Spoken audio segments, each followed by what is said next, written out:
بسم الله والحمد لله والصلاة والسلام على رسول الله وعلى آله وصحبه وسلم اللهم علمنا ما ينفعنا وانفعنا بما علمتنا وزدنا علما رب العالمين. So inshallah, this is the second lecture in that mini-series preparing for Ramadan. And this inshallah I titled Steps and Tips, or Tips and Steps. Sort of something that is in practice. Because the first thing we talked about was the wisdom of Ramadan. And obviously this is something important to have in mind all the time. I mean, the wisdom of Ramadan may seem theoretical. We're talking about the wisdom, behind it being bringing people together and purification, all of this. But all of that has to be translated into practice. So these tips and steps are things that should take place, inshallah, in the fast. And if I miss anything, inshallah, let me know. Write your comments or talk to me after, inshallah, that, I have this idea, or I had this insight, or somebody tried this and it worked for them. Let me know, inshallah. Maybe I can add it, if not in the speech itself, but at least in writing, in the comments that will follow, bi'idhnillah. So, a few points, inshallah, tonight. The first thing, now imagine they've announced, the Shaykh was talking about, call in next Friday to know if we're praying Taraweeh here or not. So the first thing, you're going to be hearing the announcement. Ramadan is tonight, or Ramadan will be tonight. So the first thing that should come to our mind is, what is our intention now? The fuqaha talk about the intention for Ramadan, that you need to have an intention for Ramadan for it to be a valid fast. Any type of worship needs this. Salah, zakah, hajj has that. So I'm talking about this, but actually more than that. So that type of intention is there. You don't need to worry so much about it. Do I have the intention to fast Ramadan? Yeah, if you are preparing your suhoor, if you bought your dates, if you're getting ready to wake up early in the morning to do this and that, that is an intention for you to fast Ramadan. But we're talking about, other than the intention that the fuqaha talk about, is what is your intention from Ramadan? That is, why are you fasting? And what do you want from this fast? As the Prophet ﷺ said, Man sama Ramadana imanan wa ihtisaba. So you want to ask yourself, am I fasting Ramadan, iman, with iman and with ihtisab, for Allah? For Allah, really for Allah, not for anyone else and not for anything else. There's a beauty that comes with Ramadan, social interactions and the food and all of this, and that itself brings its own excitement. We understand. But that's not the main purpose why I'm fasting Ramadan. And it's not social pressure why I'm fasting Ramadan. You have to purify your intention and make it exclusively for Allah. Allah said to do that, and I'm going to do it because Allah wants it. Allah loves it. Allah will love me when I do it. So now you purify your intention. Liberate it for anything else except Allah subhanahu wa ta'ala. I'm fasting because of Allah. What do you want from Ramadan? And now you have to think about all the rewards that Allah had talked about. Because that's the thing that is going to motivate you every day. Allah said forgiveness and accepted dua. Allah said heaven and protection from hellfire. And endless benefits that come from obeying Allah subhanahu wa ta'ala, changing yourself, overcoming your weaknesses, overcoming your sins, guiding others. SubhanAllah, there's no end to it, bi'idhnillah, because this is a month of barakah, and the gates of barakah will be open. So what is your intention? And this is something, inshallah, I would recommend that we do, if possible, every night, or every few nights. Or at least, when you reach a stage in Ramadan, after the few days, after the first week, when you see that your enthusiasm has declined. And you've gotten used to Ramadan, and maybe some of us have gotten tired a little bit. So here is the time to renew your intention and ask again, what am I doing in Ramadan? Now the first week has passed, only 3 weeks have left, so you have to regenerate this interest. And that only happens through this internal conversation. That's what niyyah is. An internal conversation that you have with yourself to regenerate your interest in the month of Ramadan. A second thing related to niyyah is that to think to yourself, any hardship that you will be facing is increased rewards from Allah. Any hardship. Long hours of fasting. There are people who will be fasting, in this period, something close to 22 hours or more. And so, alhamdulillah, we're in a better shape, better condition. We are not fasting this long. And that is really hard for them. And some of the people who were discussing that were converts. Converts who are living in a society that is not used to fasting, and they are among a very tiny minority in Iceland. So you're not like that, alhamdulillah. So count your blessings, count the ni'mah of Allah upon you. But still, you may find or encounter hardship in the length of the fast, if there is heat, if there are arguments or friction between you and another person, if you're hungry and you need to eat, if you're thirsty and you need to drink. So increased hardship brings with it what? More rewards from Allah. So have that intention that yes, I'll endure all of this pain for the sake of Allah Azza wa Jalla. I will abstain from all of the things that upset Allah, even though they may make me happy, but they upset Allah. Meaning somebody insults me, I will reply and I will insult and I will hit back at them. But I'll stay away from this because of Allah Azza wa Jalla. And yes, this is bitter sometimes, right? This is bitter. And that's what patience is. To delay gratification till a later time. That's what patience is. Ramadan is all about delaying gratification. I'll not eat and drink. I'll not enjoy these things right now. I'll enjoy them later. So when you're holding yourself from committing something that, though you may feel it's a joy after doing it, but it's not pleasing to Allah, you're saying to yourself, I'm putting Allah before myself and before what I love. So that if it's bitter now, later bi'idhnillah, it will not be bitter, but it will be sweet. So increased hardship brings increased reward.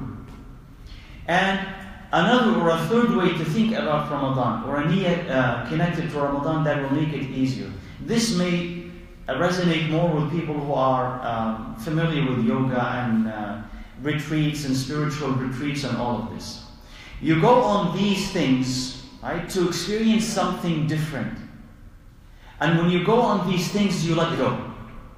Because what you want to do is to experience everything and have it change you, even though it may be hard.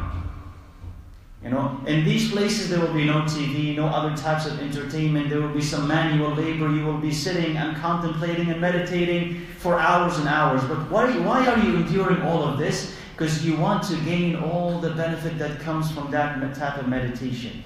If you think about Ramadan as this grand, but now divine, not worldly meditation, not humans who created this, Allah Azza wa Jalla created that. Go into it and don't resist it.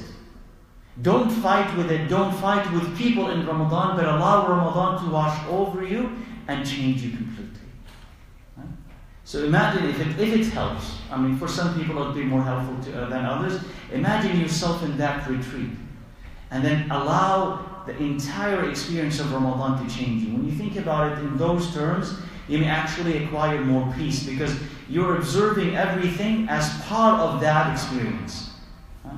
Someone pushing you, someone cutting you off, someone insulting you, someone not being less than courteous with you, pain here, agitation there. You're experiencing all this as part of the Ramadan experience that will help bi'idhnillah change you when Ramadan comes. Now, the next thing that comes, we talked about niyyah, that's the first thing. What's the very next thing that is going to happen? It's your salah. Because they've announced Ramadan, right? Ramadan is tonight, so you're heading to the masjid for maybe Maghrib, but also Isha and Taraweeh, the Qiyam. So, you also want to ask yourself, why am I doing this? The Qiyam. Because similar to fasting, also the Prophet ﷺ said that the one who does Qiyam in Ramadan, Iman and Wahtisab, Allah will forgive him his fastings. So what's the thing that is making me stand behind the Imam for these long hours and maybe late into the night? What is the thing that is motivating me to do this? And if I don't understand what is being read, what is the thing that is keeping me there? And sometimes, maybe in some areas, or after some Imams, the ruku' could be a little bit longer than I'm used to. The sujood a little bit longer than I'm used to. and there's some inconveniences coming to the masjid, it's crowded, it's this and it's that. What's the thing that is bringing me? Here again, your niyyah is important in purifying this worship and making it meaningful. And if you forget it, what should you do? Renew and come back and have again this conversation with yourself. Why am I doing this? And what's important in that, when you come to the Masjid of Allah, you must observe in Ramadan, in particular, your character and manners. Especially if you're a regular to the masjid. Because you will witness that there will be people in the masjid in Ramadan who mostly show up in Ramadan. And you will be acting, I'm telling you, inshallah, you should be acting as the host in the masjid. I know that we may complain or look at what these people and their manners and what they're doing and that all of this, but still, if you're a regular in the masjid, you're part of the people of the masjid. So you are the host who's receiving all of this. So there's an extra burden on you to be patient and courteous. Patient in teaching them. Because they may not do things that you like. They're not going to behave in ways that you like. They will need reminders, gentle reminders, advice. And we need to give that in the best of ways. And also not to repel them. So don't fight with anyone. So it comes from the time that you're leaving your house. You say, I'm leaving for the sake of Allah Azza wa Jal. So I'm not going to fight with anyone. And I'm not going to harm anyone. And the net result from my visit to the masjid, as far as other people are concerned, will be positive, not negative. I'll be helping others, advising others, cleaning the masjid. And we should, talk more about this. The brother was telling me, remind people in Ramadan, at least clean after yourself. At least. So if we see that there's an empty bottle here, there's a tissue there, rice here, I should, if time permits, I should take it upon myself to clean this. I shouldn't wait for someone else. We want to have cleaning crews coming and cleaning our masjid. And that is part of what? My ibadah, isn't it? And that's part of the inconvenience that you'll find in Ramadan. Look at those people and look at what they're doing and see how Muslims are. Forget about complaining. This is an opportunity that Allah has given you to clean His house.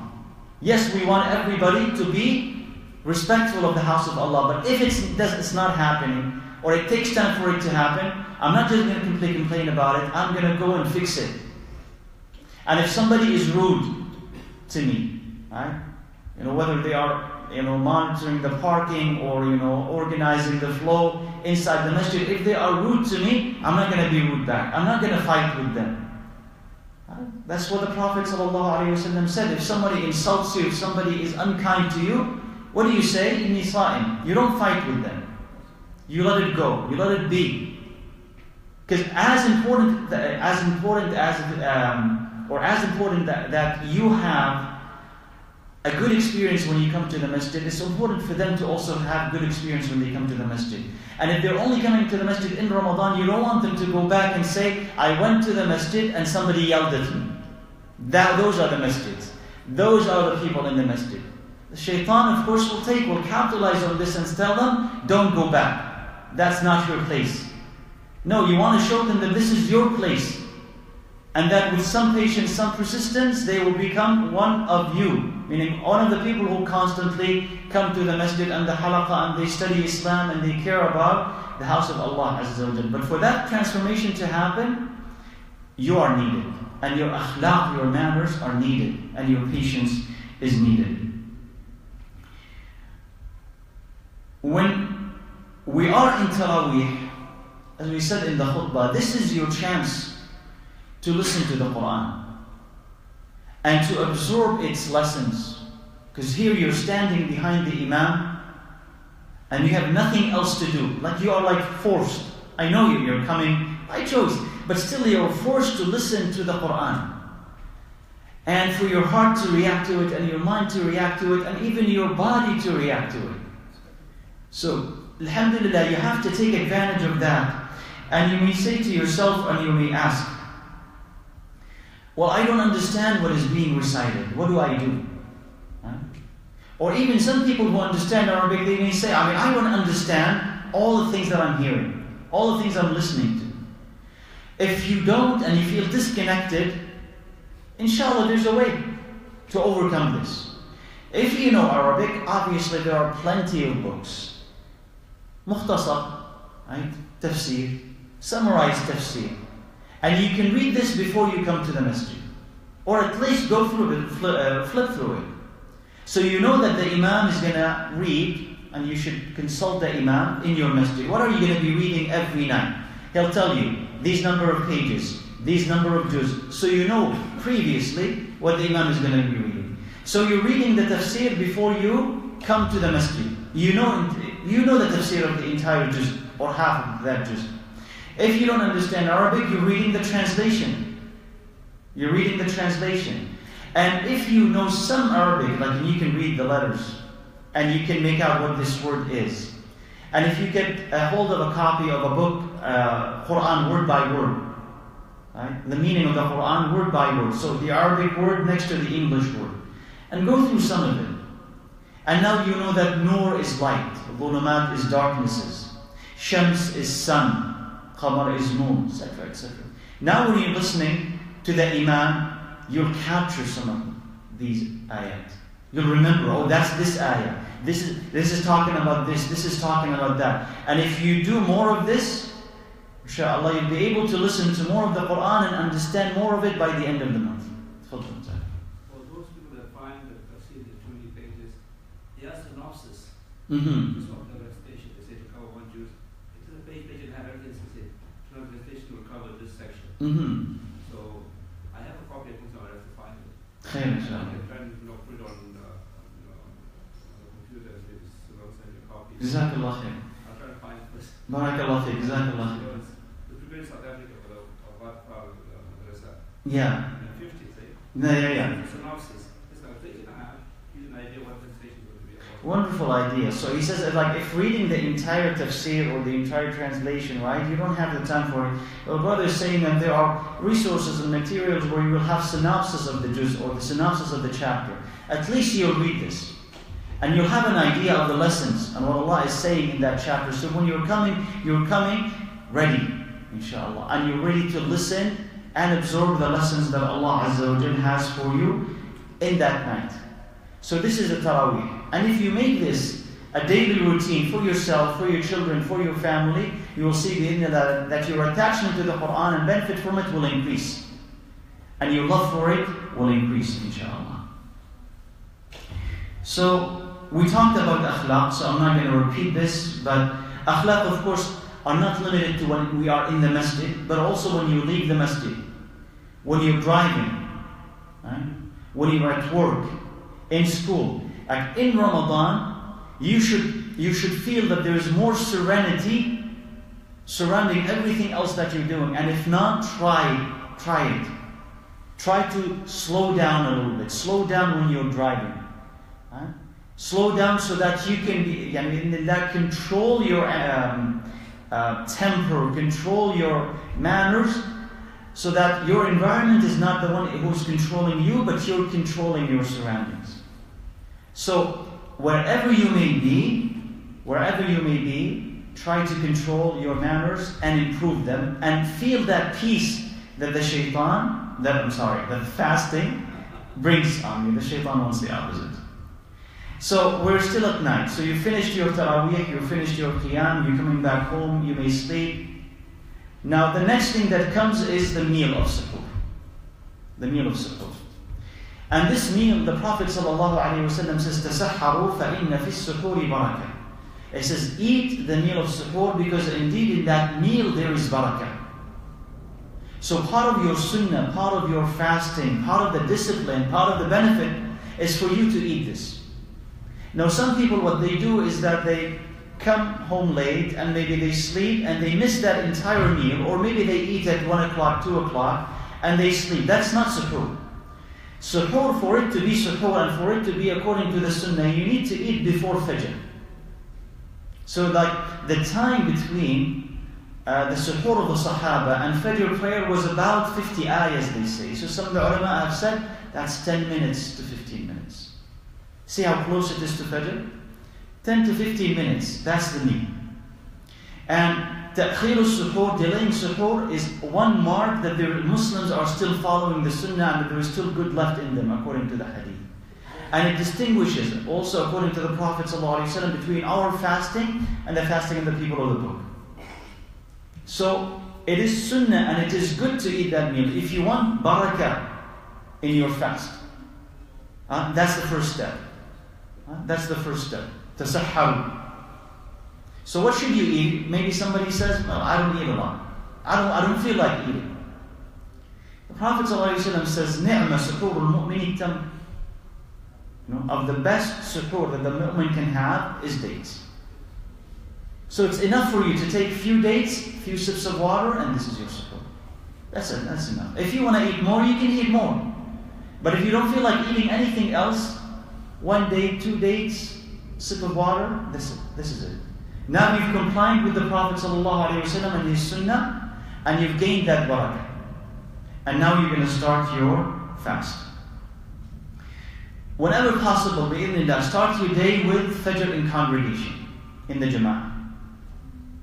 And whenever possible, stay after Fajr till sunrise. Now what should you do from Fajr to sunrise? What do you do from Fajr to sunrise? This is the adhkar. This is the time for the adhkar. The morning adhkar, we'll be talking about adhkar. So the time for the morning adhkar is then. They don't take that long between, finishing Fajr till sunrise. So you'll finish your morning adhkar, and maybe you'll add extra adhkar to them, like astaghfirullah 100 times. La ilaha illallah wahdahu la sharika lah, lahu al-mulku wa lahu al-hamdu wa huwa ala kulli shay'in qadir. Be wonderful if you can do it 100 times. Subhanallah wa bihamdihi 100 times. You can fill the remaining time with reading the Quran, your portion of the Quran.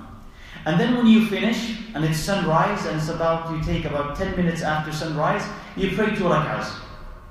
Right?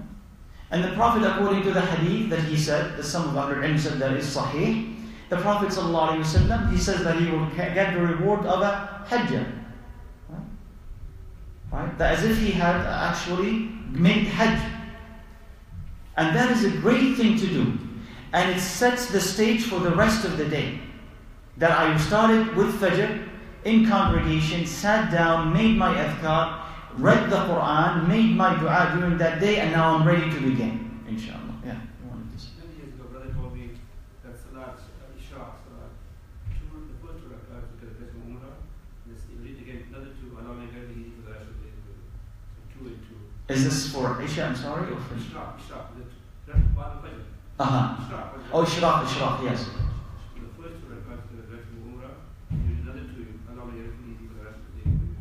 Oh, okay. I don't know that. At least you pray 2 rak'ahs, inshallah. That should be enough. If you want to pray more, you can, inshallah.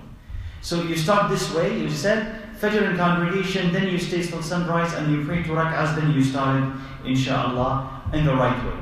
Then what follows is work, and people will be working or going to work, or will be studying. Of course, you may go back home and sleep or whatever. That's fine, inshallah. But there's work, there's study, or there's housework. So the best thing that we can recommend, okay, inshallah, though I'm classified this as 2 stages.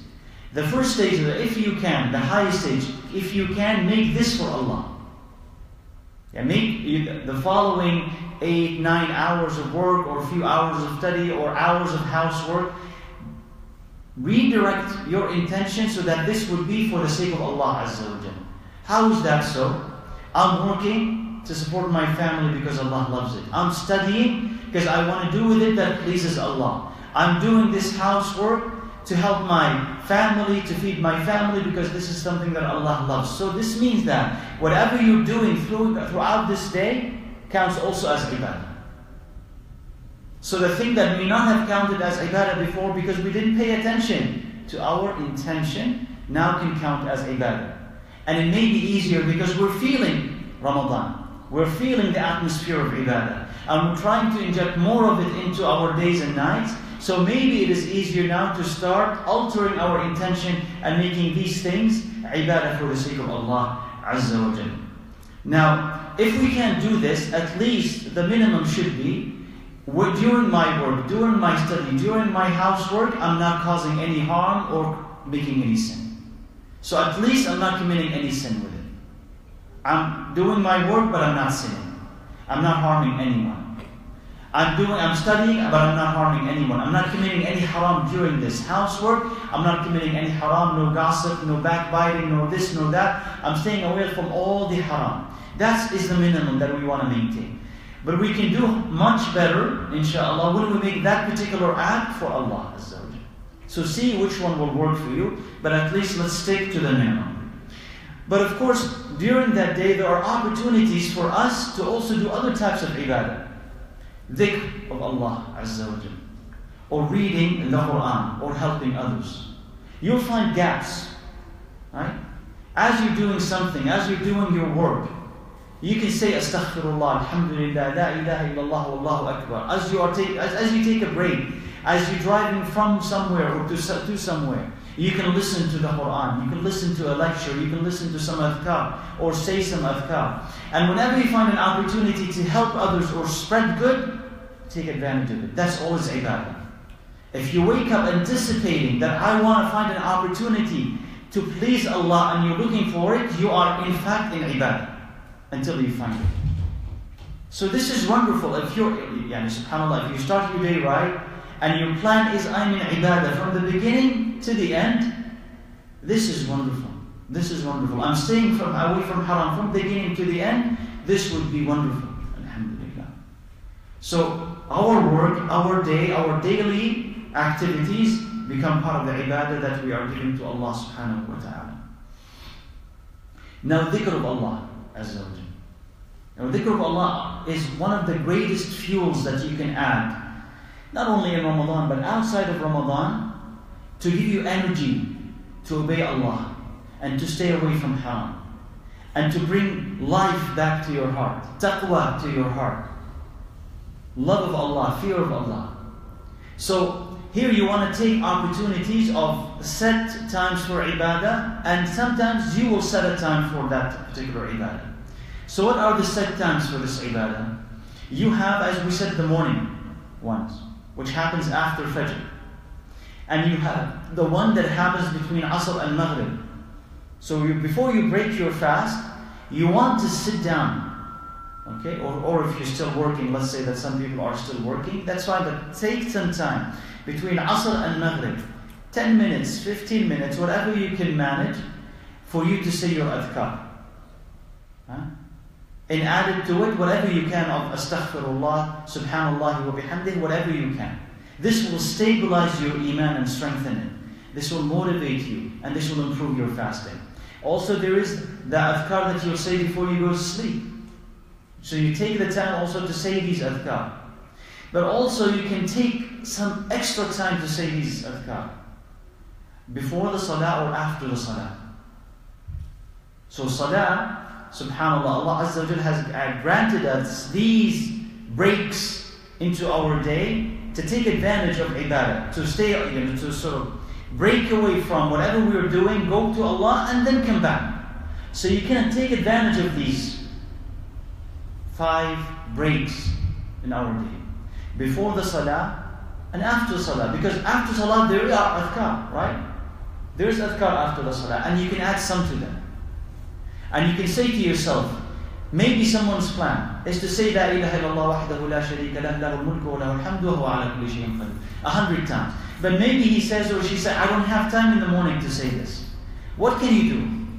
You can divide it. You can divide it for the entire day. Say 20 of them after each salah. Or 10 before and 10 after. Then you've said 100. And if a person wants to climb higher, and say 100 in the morning and 100 in the evening, just double that portion. And you'll find that it's easier to do because you've divided it. So set a time for you to sit with yourself, with Allah Azza wa Jal, and say your adhkar. That will help your fast. That will help your heart. So dhikr, set times, and whenever there's a gap going and coming, driving here, driving there, remember Allah Azza wa Jalla. Now we come to the Quran. Now, of course, our intention should be, if possible, to finish the entire Quran. Reading the entire Quran. Now, how many times should I finish the Quran? So, I'm going to suggest two ways or two paths depending on who we are and how fast we are in reading the Quran and what we've been doing before Ramadan. So if we've not been reading the Quran before Ramadan, meaning that Ramadan is really the time when we finish the Quran, so plan on finishing the Quran once. And I'll tell you why.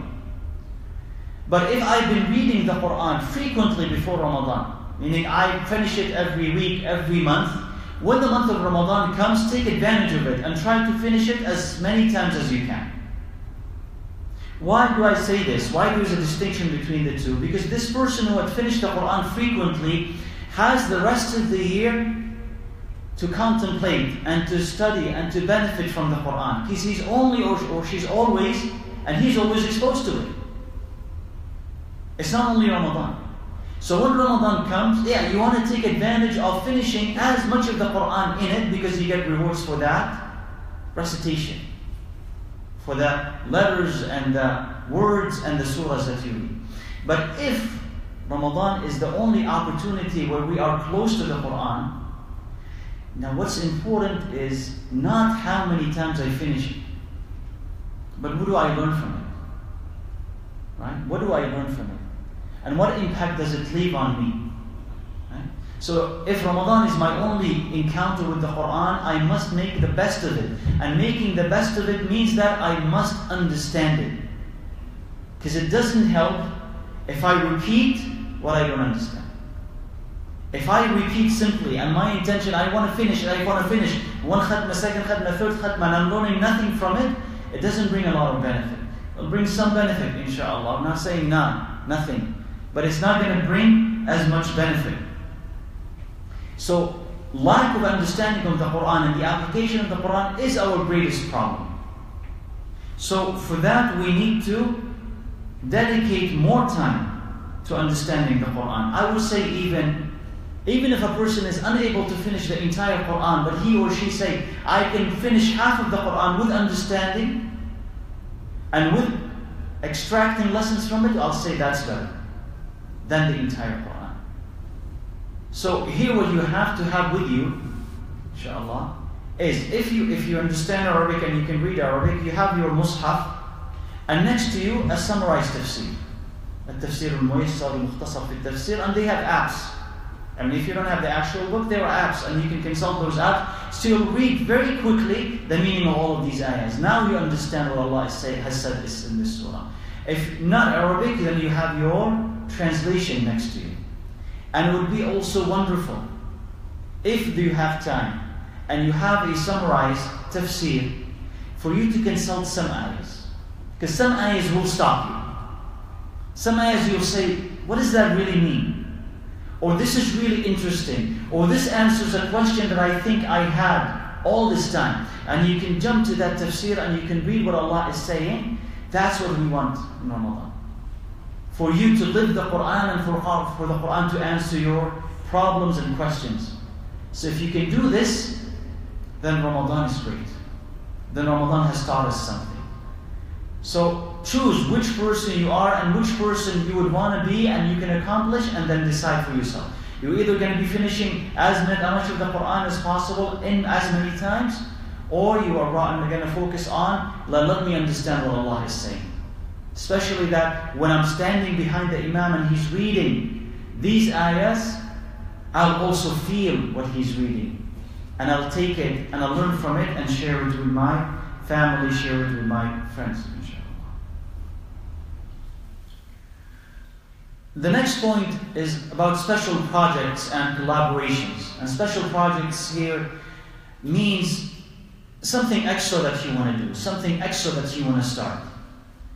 A good deed that you say to yourself, I want to start this in the month of Ramadan, or take advantage of that momentum that the month of Ramadan gives me, and let me do something in it. So some people start memorizing. So some people I've seen, they have a project. Memorize Surah Al-Baqarah in the month of Ramadan. Right? You're going to be memorizing these number of pages, you're going to be reviewing this, you're going to be doing that. Other people, they're going to start the project of we're going to finish this book of Seerah in the month of Ramadan. So you want to do something extra. So you can decide, yes, I'm going to be doing the Quran, and yes, I'm going to be attending the Salah, but also I want to do something extra. I want to read this thing, I want to memorize that thing, I want to start this book of Seerah, this book of Hadith. And this can be what? Either an individual project that you have, I'm just going to be doing this on my own. Or, and that would be easier in fact, you grab a bunch of brothers or a bunch of sisters, right? And you say, we're going to be doing this together. Right? So you connect through, your WhatsApp or whatever, and you're going to be encouraging each other these number of pages. Answer these questions. How many of you have finished this? Let's meet and talk about it. And you can initiate. It doesn't take much to do this, but you can initiate this yourselves among your friends and find yourself, by the end of the month, I've finished 1, 2, 3, and 4 things. So, special projects and collaborations. And if you feel better, if you attach yourself to something else that is happening, that someone else is organizing, find that and attach yourself to it. But fill your time with obeying Allah Azza wa Jal and increasing your Islamic knowledge. And you can take advantage of technology. So one thing that I posted on Facebook, and I also can receive your feedback now or later. I said, tell me about apps or any resources that you find useful in Ramadan and you would like to share that with other people. And some couple of brothers or sisters also shared these things. So they said, I like this app, I like that app. Some suggested a TV channel, an Islamic TV channel. Instead of the TV, channels and programs that our kids are watching and are taking them away from Allah Azza wa Jalla, say this is an alternative, not only for them but for you. Because sometimes you need that injection of Iman, that fuel. And you feel, sometimes you're sitting in Ramadan, you feel deflated and tired and bored, and you need that motivation. And you switch to this channel, and it's an Islamic channel, and you find somebody there motivating you with his words, or with example, or with a story, and you feel better. And you're more motivated to fast, and more motivated to pray, or read the Quran. So, doing this, and for yourself, and for your family, or sharing this with friends, is great because it creates this atmosphere of Ramadan, an atmosphere of Iman, and encourages people to come closer and closer to Allah Azza wa Jalla. One of those apps was an app, a practical app, where it tells you, click if you prayed Fajr, if you prayed Isha, if you prayed Dhuhr, how much is left of your khatna, of your daily reading of the Quran. Did you help someone today? What did you do today? So it's like a daily, log of, I did this, and you can compare this to tomorrow, and then the day that comes, and the day that comes. So all these things are useful. If you know of these things, some things like that, share this with others, right? To make their fasting better, inshallah. Now the day is going to close. We're going to come to the end of the day, and it's the time for iftar. And the sunnah of the Prophet ﷺ is to break his iftar on what? What does he break his iftar with? Dates, right? So this is the sunnah of the Prophet ﷺ. He'll find fresh dates. If not fresh dates, then tamr, which the dates that we'll be probably using. And if not, then few sips of water. That is the sunnah of the Prophet ﷺ. And there are some medical benefits to it. We're not going to go into it, but that's the sunnah of the Prophet ﷺ. And now you follow that with a dua. Allahumma dhahab al-dhama' wabtalat al-uruq wa thabat al-ajru inshaAllah. Meaning, Ya Allah Azza wa Jal, the thirst has gone and the reward has been established. Dhahab al-dhama', the thirst has gone and the veins are wet, and the reward is established by the will of Allah. So, Alhamdulillah, you finished one day. And what I want to say also, bi'idhnillah, is that before your fast, during your fast, or right after your fast, that's also a good time for your dua. That's also a good time for your dua. Throughout your fasting, by the way, that's a good time for your dua. Why? Because we said that the Prophet ﷺ, he said that every day and night, Allah Azza wa Jalla has accepted supplications for the believers. So when you're fasting, when you're about to break your fast, around that time and at night, these are good times to make dua throughout the day. So you ask Allah Azza wa Jalla. And you can, in practice, you can, if you want to make it easy, you can do two things. One of them lists down the things that you want to ask Allah Azza wa Jalla, things that you want to pray for, people that you want to pray for, and make that dua. Also, the same author of Hisn al-Muslim, it's in Arabic, it probably is translated into English, has also another book, it's green. Right? What is it called? Ruqa or Al-Adhkar or Al-Ad'iyah. And has listed a lot of dua from the Quran and from the Sunnah of Muhammad sallallahu alayhi wa sallam. If you don't know, okay, what should I make dua about? You just open it, but if it's available on an app, it's wonderful. Open that and just read the dua. Don't dua after the other, one dua after the other. And this way you'll make sure that you are making dua that the Prophet sallallahu alayhi wa sallam has made, which is the best of dua and the comprehensive dua. Inshallah. Brother, you wanted to say something? For each day, for beginning fast and also breaking fast. One you put in the child after suhoor, Allahumma asumu, Allahumma faqdi, Allahumma faqdi. And iftar, Allahumma nakasum, Yeah, I mean, I know they list that dua. I'm not sure that it's authentic, right? I don't think there's something, but subhanAllah, I mean, just keep praying. Keep praying to Allah Azza wa Jalla and making dua, beginning, middle, and end. That is this is the entire day, the entire month is a month for you to make dua. So, as I said, so dates, and then you make dua. And the third point under iftar is, I said, don't overeat. Of course, don't overeat. It becomes difficult for you to come to salah. It's very difficult to stand in Taraweeh, very difficult to continue with your ibadah. If you keep doing it, you're not only harming your body, you're harming your chances, your spiritual chances of benefiting from the month of Ramadan. You can eat some and then delay the rest till you come back. And then you can have your feast. But in the beginning, time is not that long for us to eat, digest all of that and come to the masjid comfortably and stand comfortably in salah. So, for your own benefit, physically and spiritually, eat a little bit and then come to the house of Allah Azza wa Jal. And then we said, once you're in the masjid, you consider yourself a soldier in the service of the servants of Allah.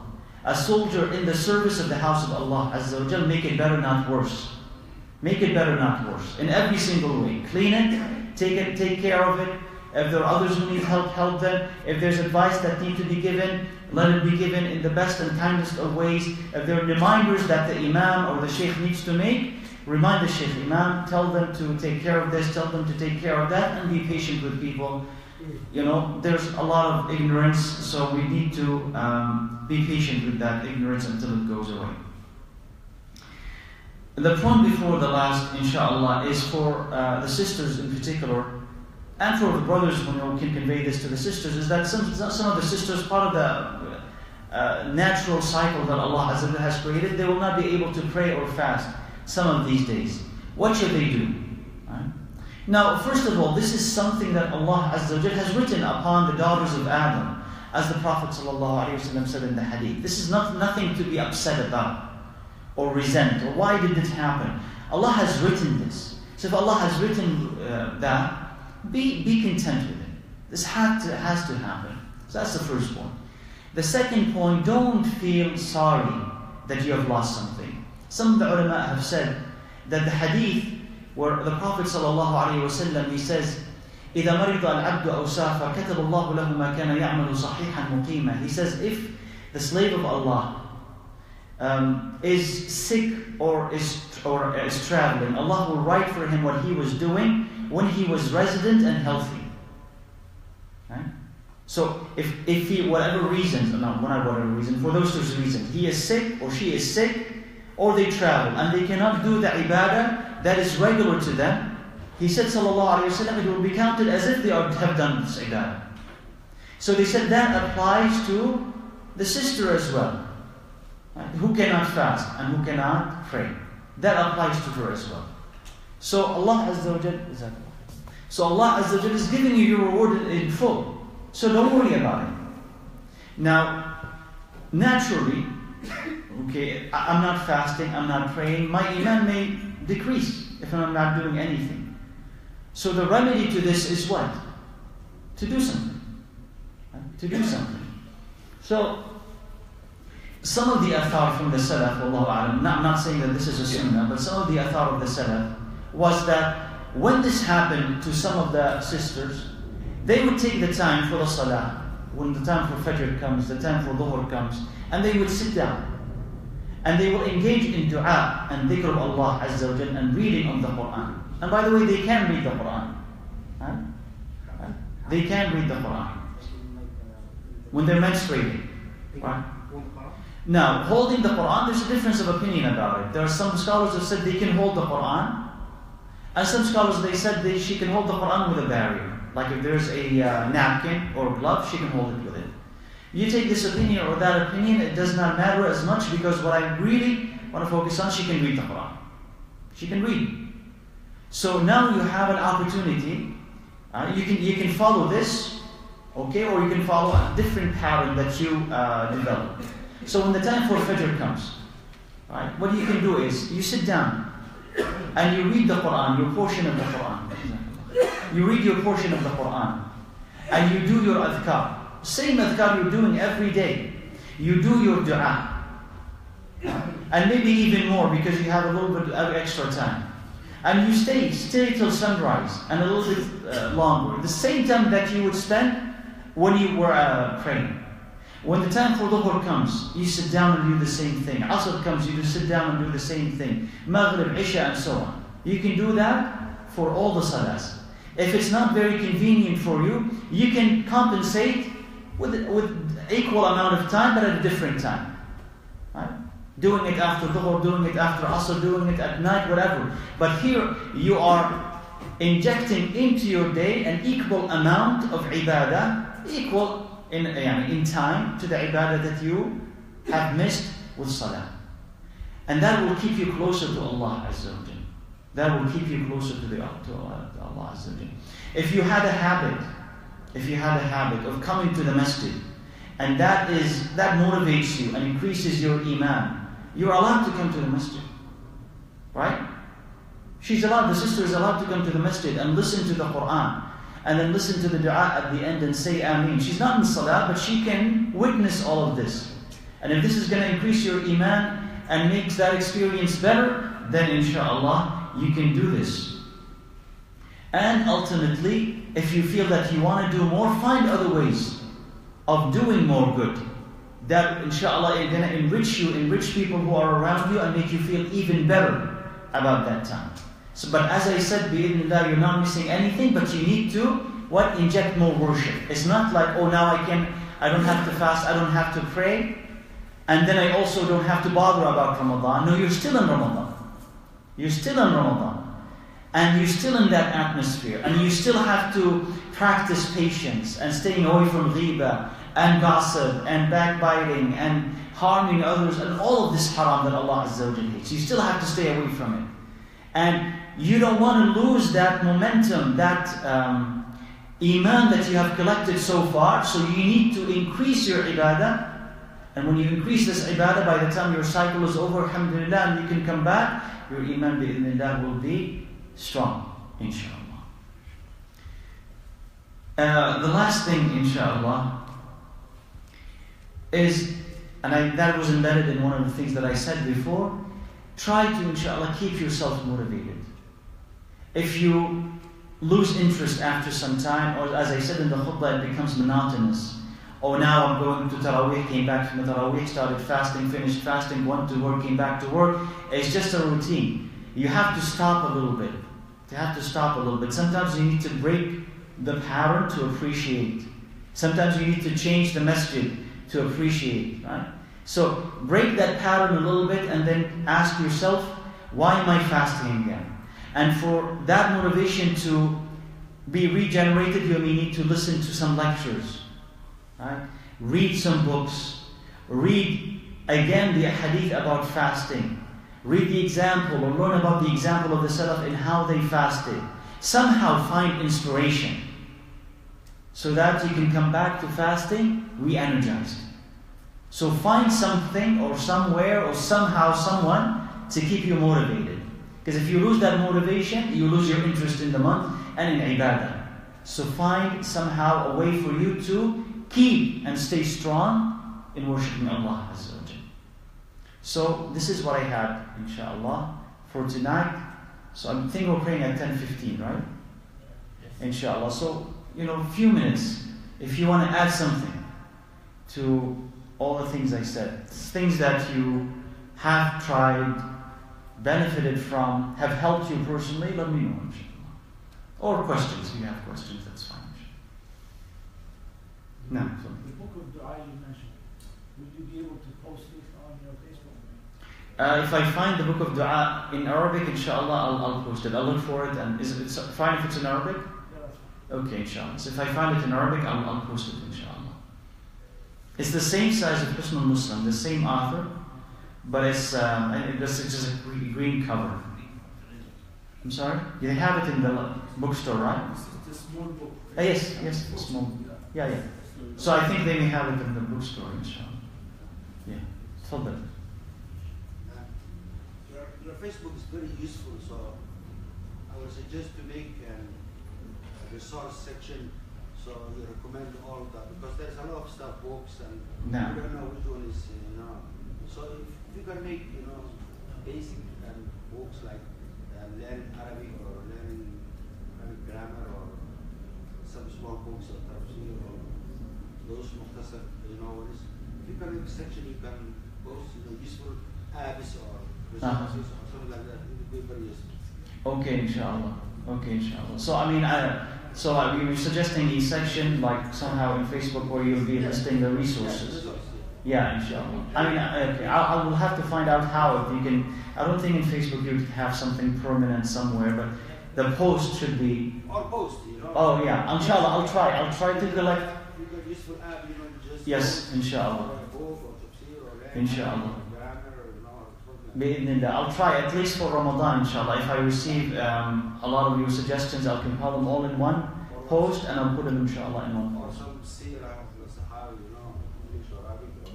Inshallah. I'll try to post it to you. Jazakallah khair. Yes, yeah.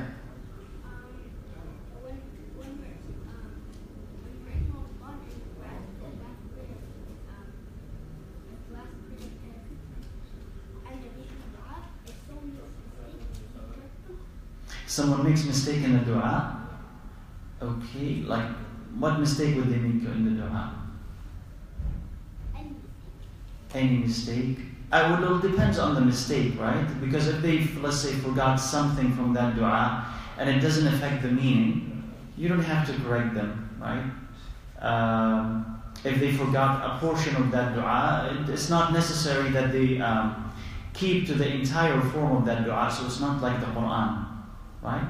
So it's like dua is like more free. It's freer than the Quran. So you don't have to necessarily correct them. If there's a serious mistake, right, and you know it's a serious mistake, then yeah, you can correct it, inshallah. Jazakallah khair. This is the one I'm talking about. This is bigger. So this is the one. Dua in al-kitab al-sunnah. So this one. Dua in al-kitab al-sunnah. Right? And you'll see, inshallah. And it's followed by ruqya. You can use the ruqya, but it tells you dua min kitab al-sunnah. It begins with the Quran. رَبَّنَا ظَلَمْنَا أَنفُسَنَا وَإِن لَمْ تَغْفِرْ لَنَا وَتَرْحَمْنَا. So it goes on and goes on. And then, اللهم يسألك اليقين والعفو والعافية في الدنيا والآخرة. So it goes on. Let me see how many du'as it has. So in total, 122 du'as. 122 du'as in the Quran and Sunnah. I don't know if it's translated. It could be translated. But you get 122 du'as from the Quran and Sunnah, and they are authentic bi'idhnillah, right? The rest is just about ruqya. So this is useful to have. So if you don't know, what am I asking Allah Azza wa Jalla, or I want to ask more, or I want my dua to be comprehensive, because if you read some of these dua, they're fully comprehensive for the dunya and the akhirah. So it's better to actually use that than making up. You can ask your own thing, but also to have this is very useful. Well, what I'm saying is, what dua is better to understand the meaning. Definitely, right? It could be translated, but I don't know. If it's going to be translated, it's going to be from Dar es Salaam, probably. I hope that it's translated. Allahu A'lam. If the dua you don't understand, the meaning, but still you make the dua in Arabic, really, it's acceptable, right? It's still you're asking Allah Azza wa Jalla, but He wants to connect with the dua, so that when He's making it, He's feeling, what am I asking for, right? So, I'm sorry. No, some from the Quran, some from the Sunnah. So the ones in the Quran are easy because you can go to the translation. the ayah and then so you can look up. You can look up the ayah. So that portion is covered, yeah. But the sunnah, not all of it. Inshallah. Yeah, tell me. You mentioned, we talked about i'tikaf and the word for Oh, Jazakallah khair, yes, I didn't mention this. So al-i'tikaf, this is from the sunnah of the Prophet ﷺ, is to do al-i'tikaf. And the i'tikaf is, if you think about the first point that I had about the niyyah, Ramadan being like that retreat, i'tikaf is the intensification of that retreat, because you are withdrawing even further away from the dunya and telling the dunya for the next 10 days and nights, inshallah, you're not going to be bothering me, I'm going to be in the house of Allah focused on the worship of Allah Azza wa Jal. So, i'tikaf is there to search for Laylatul Qadr, right? To worship Allah Azza wa Jal in Laylatul Qadr. But it does also more than that, because when you're detached from the dunya, you will notice it when you're in i'tikaf, how your iman climbs, how you feel really close to Allah Azza wa Jal, and how you are not even attracted, like sin becomes repulsive to you. You know, so you get unused to it when you are doing i'tikaf. So there's great benefits in it, but also great challenges, because one of the matters of i'tikaf is for you to do actually i'tikaf. So it doesn't become a place for social gatherings or a place for us to sit and eat and chat and all of this. That's not i'tikaf. I'tikaf is solitude. Solitude is conversations are not prohibited. Right? It's not haram to have a conversation with someone. It's not haram, for instance, to have breaks, right? When you're, joking with someone or this or that, but that should not be the common practice or what is dominant in i'tikaf. But what should be dominant is the worship of Allah Azza wa Jal. You're sitting there for salah, you're sitting there for the Quran, you're sitting there for tahajjud. That's what's happening in i'tikaf. So you're not wasting your time, but also not wasting others, their time as well. Because when they see you doing this, they'll do the same. And we become, unfortunately, bad examples when we're in i'tikaf. So your i'tikaf becomes from the night of the 21st and goes all the way till the end of Ramadan. And as I said, the purpose of it is looking for Laylatul Qadr, and it's constant worship of Allah Azza wa Jalla. You don't leave the masjid except if there is a necessity. Otherwise, you are staying in the masjid throughout the day. And throughout the day and throughout the night. This is what basically is i'tikaf. Yes? The best of dua is the authentic dua, right? If the dua is weak, and it comes from a hadith that is weak, but its meaning is appropriate, there's nothing wrong with it, inshallah. But the reason I'm saying it's authentic is because a lot of the du'as that are weak or fabricated, they have wrong meaning in them, or wrong thing that they're asking for, or asking it in the wrong way. So it's authentic, you're safe. Right? That's why. تفضل. في أحد ممكن أحيانا when you drive either you do your time yourself listen to القرآن نعم. يعني أفضل هل تسمع القرآن أو هل يعني عمل ذكر يعني. Oh, okay. So the brother is asking, when you're driving, is it better to listen to the Quran or do your own dhikr? And I'll say, what is better for your heart is best. What is better for your heart is best. So if it's better for your heart to listen to the Quran, listen to the Quran. If you've been reading the Quran and listening it for an extended time, let's say that day, and you feel that you want to do dhikr, and that's where your heart is, dhikr is better. So it depends on your heart. Yeah. The 3 rak'ah of witr, I see some people are praying like a Maghrib, making 2 at-tahiyyah. Some masjid they pray 3 rak'ah and 1 at-tahiyyah. So which one is better? Okay, so when they're doing it, and you're talking about Salatul Witr, and they're praying 3 rak'ahs, and they're praying 3 rak'ahs without any salam in the middle, right? All connected. So if they're praying like that, the sunnah of the Messenger ﷺ is to have 1 tahiyyat lillah, which is at the end. So you would not be sitting down in the second rak'ah, you'd be sitting down in the last rak'ah, and then you will say tahiyyat, then salam. So if you're praying to witr like that, only tahiyyat at the end. No, you shouldn't be doing it like that, because it should not resemble Maghrib prayer. It should not resemble Maghrib prayer. If the Imam is doing it in the masjid, follow them. Follow them. But if you're asking about what is the better way is only at tahiyyat at the last rak'ah. Inshallah. Let me see someone who did not ask a question. For what differentiation of Maghrib in the witr, the third rak'ah is the qunut. No, but the qunut is not necessary. Yani you can. No, what differentiates. No. That's true. I mean, yeah, it is different because of the qunut. I'm sorry, what madhab? Hanafi, okay. Oh, they always sit in the second. Oh, okay. Khair, inshallah. Yeah, and if you're far behind an imam like that, follow. Inshallah. Well, this is about all number, right? 3, 5, 7. Na'am. Witr, yes.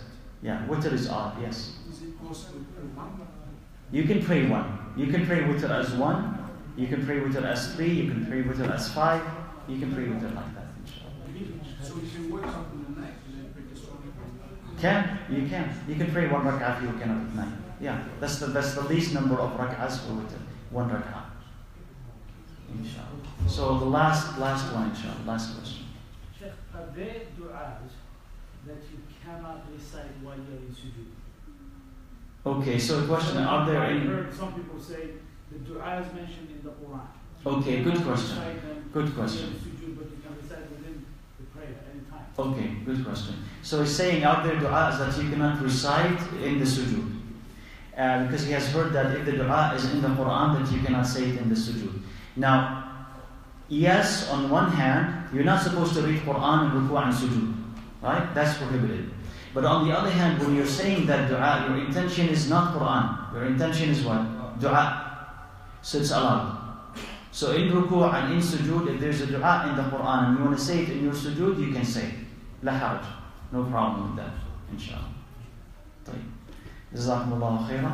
سبحانك اللهم وبحمدك أشهد أن لا إله إلا أنت أستغفرك وأتوب إليك.